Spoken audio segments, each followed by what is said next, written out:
Welcome back to the podcast, What About Me? In this episode, we are confronting the painful truth behind abortion, truth that rarely make headlines. We will explore how reproductive choice is often shaped by coercion, abandonment, and corporate profit. We will hear the story of a young woman in Florida who gave birth alone in a dorm room and placed her baby in a trash can, a tragedy that reflects a culture where motherhood is feared, not supported. We will talk about the abortion pill, the trauma it leaves behind, and the dark economics of an industry that profits while women suffer. And we will ask the hard questions: who really benefits from abortion? Why are women left to carry the emotional and spiritual weight of decisions they didn't make freely? And what kind of society drives young women to believe that discarding her child is their only option? But this episode isn't just about critique, it's about restoration. We will explore compassionate alternative for young mothers. We will imagine policies that honor dignity, not just access, and we will reclaim the womb not as a battleground, but as a sacred ground. Because reproductive justice must begin with truth, and truth must lead us to healing. They call it reproductive freedom. But what kind of freedom turns a woman's womb into a graveyard? Today, we are confronting the lie that abortion is always a symbol of liberation. Because for many women, it's not a choice, it's a consequence of oppression, abandonment, and silence. Reproductive rights must begin with truth, and truth demands we ask: who really benefits from a woman's pressure to end a pregnancy she didn't choose in a system that won't support her if she keeps it? Let's talk about the money. The public is rarely told how much is spent on abortion campaigns, how much is poured into advertising, lobbying, and shaping public opinion. Behind the language of compassion and choice lies a $1 billion industry. Abortion pills are manufactured, distributed, and sold at scale. Clinics operate as businesses, pharmaceutical companies profit. And yet, the woman, the one whose body bears the trauma, is left to suffer in silence. The quoting is innocent. We are helping women who've experienced unconsented sexual encounters, but the depth of the industry is dark because while women bleed, men benefit. Corporate greed is rooted in this business. Manufacturers and executives, mostly male, accrue wealth while shaping abortion as a compassionate act. But compassion without accountability is exploitation. We must ask: who profits from women's pain? Who builds empires on her womb? And why is her psychological suffering treated as collateral damage in a system that calls itself progressive? Reproductive freedom must be reclaimed not by corporation, not by politician, but by women who deserve truth, support, and the right to choose life without fear, shame, or abandonment. The burden of unchosen pregnancy. Let's talk about the moment a man places a child in a woman's womb without commitment, without readiness, without care. Society calls it a mistake, but the burden falls on her. She's the one expected to fix it, to seek out abortion, to carry the emotional, physical, and spiritual weight of ending a life she didn't ask to create. That's not reproductive freedom, that's reproductive coercion. If a man cannot care for the child and the mother, then he's violating her freedom, not protecting it. Let me share a story. Last year, a colleague's daughter became pregnant. Her partner, the supposed father, told her plainly, "If you have another child, I will leave." She was frantic, alone, pressured. She booked an appointment. The baby was killed in her womb, then surgically removed, and she was left with the trauma, the silence, the grief.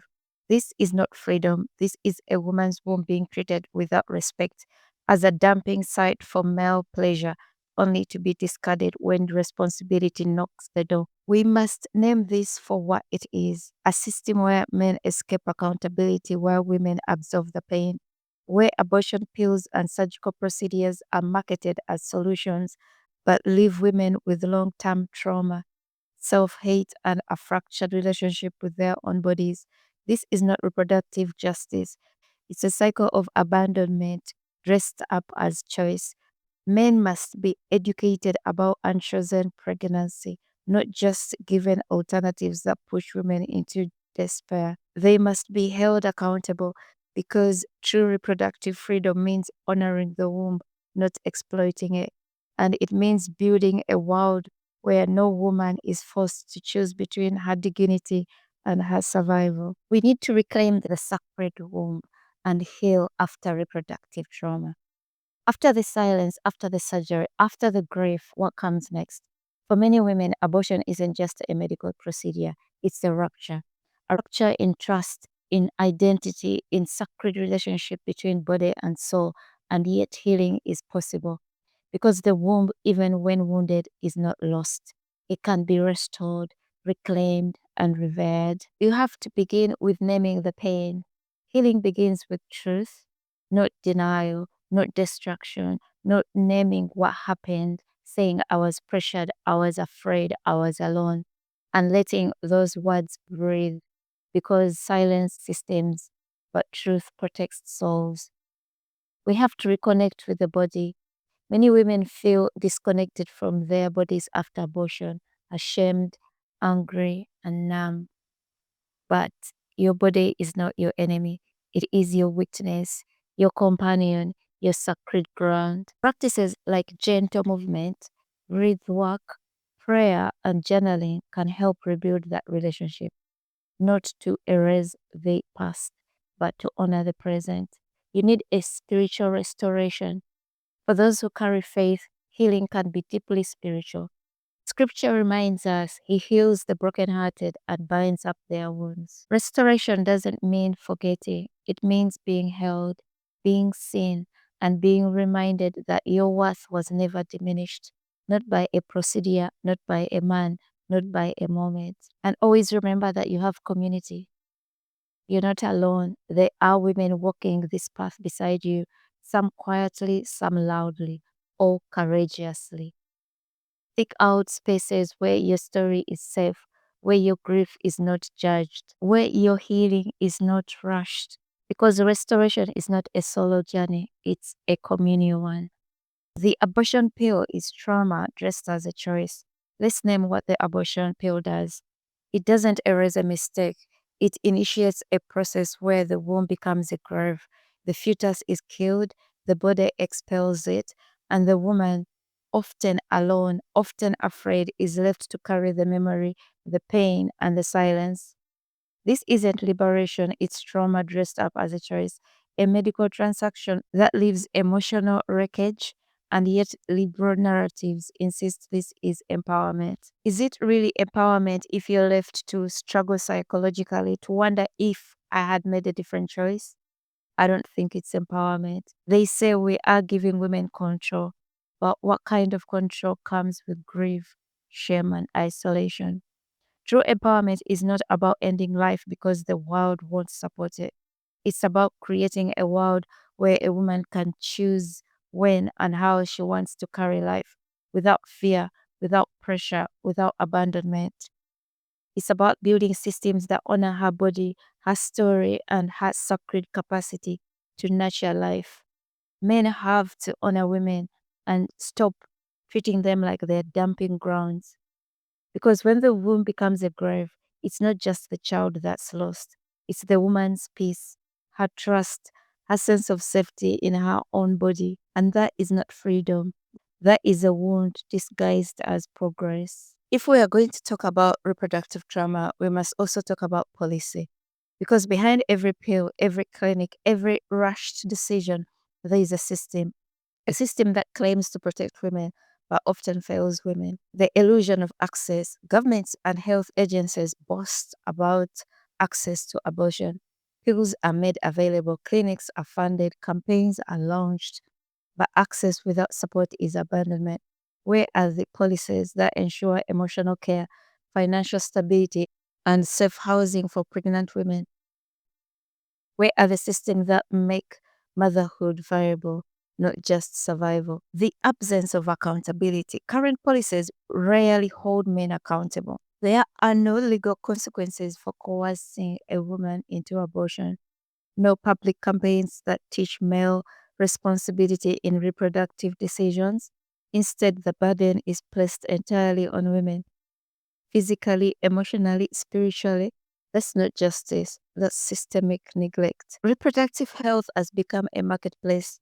Pills are sold, procedures are billed, and behind the scenes, pharmaceutical companies and private clinics profit. Compassion is packaged, trauma is monetized, and women are left with the cost, financial and emotional. So let's look at a vision for justice, a centered policy. So, what would justice look like? It would look like comprehensive maternal care, physical, emotional, and spiritual, economic support, paid leave, child care, and housing. Then there should be male accountability, education, legal responsibility, restorative programs. Trauma informed services have to be available for counseling, community support, long term healing. It would look like policies that don't just offer a way out, but build a way forward. Reproductive health must be more than access, it must be about dignity, about justice, about honoring the sacred complicity of a woman's body and story.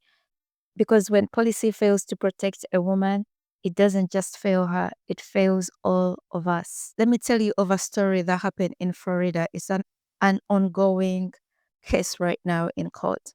In Florida, a young woman gave birth in a dorm room. Alone, afraid, she placed the baby in a trash can. That story isn't just tragic, it's a mirror held up to a society that teaches women to hide their pregnancies, to fear motherhood, to see new life not as sacred but as shameful. We must ask, what kind of culture drives a woman to believe that discarding a child is her only option? What kind of silence surrounds her that she cannot cry out for help? What kind of systems fail her that she must give birth alone in fear and secrecy? This is not just about one woman. It's about all women who carry life in isolation, who are told that motherhood is a burden, not a blessing, who are told that their bodies are problems to be solved, not sacred spaces to be honored. If we want to change the outcome, we must change the culture. We must build communities where pregnancy is not punished, where motherhood is supported, where no woman feels so alone that she must choose silence over safety. Because the dorm room tragedy is not just a headline, it's a warning, and it's a call to restore dignity, to offer support, and to never let shame speak louder than compassion. What's intriguing about this story is that text message that we found on this young woman's phone. She had three options. According to the evidence that the police has gathered, she chose to kill the baby outside her home. She did not want the baby killed in her womb. That's a tragedy. As I followed the Florida dorm room case, I learned something that stopped me cold. The young woman had messaged a friend about her pregnancy. They discussed three options. Option A, take a pill. Option B, have an abortion. Option C, kill the baby. Let that sink in. These were the choices she felt she had. Not support, not safety, not community, but three forms of disappearance. And when the first two failed or felt unreachable, she chose the third. This is not just a personal tragedy, it's a society indictment. Because when a woman believes she must kill her child outside the womb, it means we've failed her inside it. We've failed to offer care. We've failed to offer dignity. We've failed to offer life. We need a compassionate alternative for young mothers. So what can we do? We must build systems that offer real options, compassionate, life-affirming, and sustainable. Universities and colleges must do more. On-campus housing for student mothers, childcare facilities, counseling services, academic flexibility, because no woman should have to choose between her education and her child. Young mothers need community, peer-led support groups, mentorship from women who have walked the same path, safe spaces to share, cry, heal, and grow, because isolation breeds desperation, but connection breeds hope. Faith-based and community care initiatives, churches, mosques, temples, and community centers can be sanctuaries, places where young women are not judged but embraced, where they receive emotional, spiritual, and material support, where motherhood is honored, not hidden. We must advocate for financial aid for student parents, legal protections against pregnancy discrimination, mental health services tailored to young mothers, because compassion must be systemic, not just personal. When a woman's only options are silence, surgery, or tragedy, we must ask, what kind of world have we built? And what kind of world are we willing to fight for? A world where young mothers are seen, supported, celebrated. That is a world we must create. And this is episode 9. From silence to solidarity. We've named hard truth today about abortion, about coercion, about a society that profits from women's pain while calling it compassion. We've heard the story of a young woman who gave birth alone in fear and discarded her child, not because she didn't care, but because she didn't feel safe. We've exposed the dark economics of the abortion industry, where pills are sold, procedures are billed, and trauma is monetized. And we've asked, what kind of freedom leaves women bleeding in silence? But we've also imagined something better. We've imagined a world where young mothers are supported, where reproductive justice means care, not coercion, where the womb is honored, not exploited, a world where men are also held accountable. So I leave you with this. If you've ever felt pressured, abandoned, or unheard, your story matters. If you know someone walking this path, be their safe space. And if you believe in a better world, build it. Advocate, support, speak. Because silence protects systems, but solidarity heals souls. Thank you for listening. And if this episode moved you, share it. Let's make truth louder than shame. Until next time, stay rooted, stay bold, stay compassionate.